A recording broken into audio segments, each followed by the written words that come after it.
Actress Susan Sarandon has been perhaps one of the greatest liberals who have actually supported Hamas and terrorism by trying to push for a ceasefire, as she's doing here in Washington.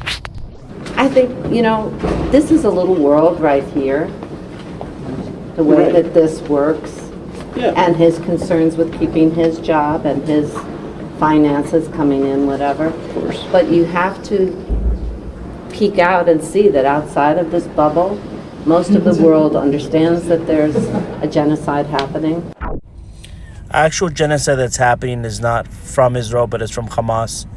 They, on October 7th, came into Israel and tried to kill every man, woman, and child, decapitated babies, decapitated teenagers, kidnapped and murdered people without any limits or without any drip of humanity.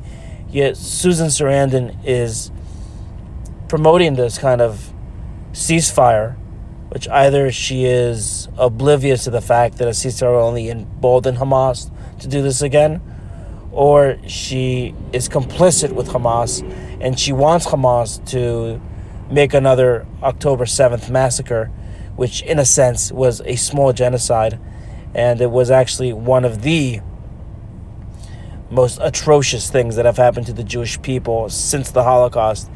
And yet Susan Sarandon is supporting the ceasefire, which would only empower Hamas, because that's what Hamas is calling for. Hamas is calling for a ceasefire. Say that you don't have to be Palestinian. The actress was fired by her talent agency after previous protests in November. Some critics claim she's anti-Semitic. This doesn't have anything to do with criticizing Jewish people.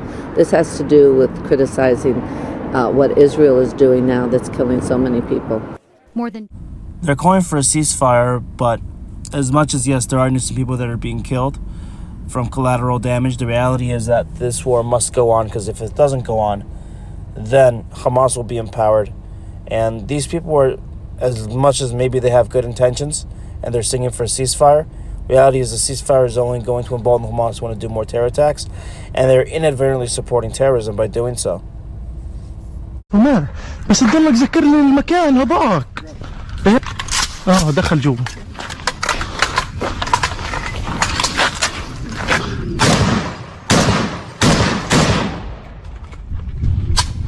ارجع.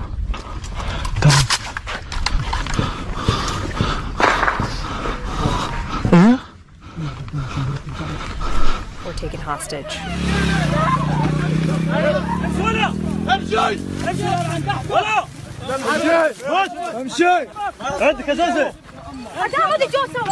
Many were brought back to Gaza and paraded through the streets.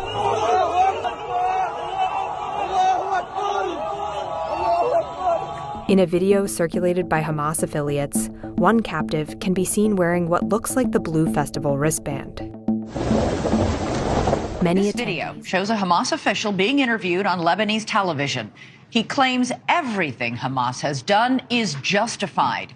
This version with subtitles is being widely shared this afternoon online. إسرائيل دولة لا مقام لها على أرضنا. إحنا الدولة لابد أن نزيلها، لأنه بالفعل هي تعتبر كارثة أمنية وعسكرية وسياسية للأمة العربية والإسلامية، يجب أن تنتهي. لذلك احنا لا نخجل من نقول ذلك بكل قوه. إسرائيل لازم نأدبها، وحنأدبها مره ثانيه وثالثه، ومش هذا حتكون طوفان الاقصى اول مره، لا حتكون ثانيه وثالثه ورابعه، لانه احنا لدينا اصرار ولدينا قرار ولدينا امكانيات.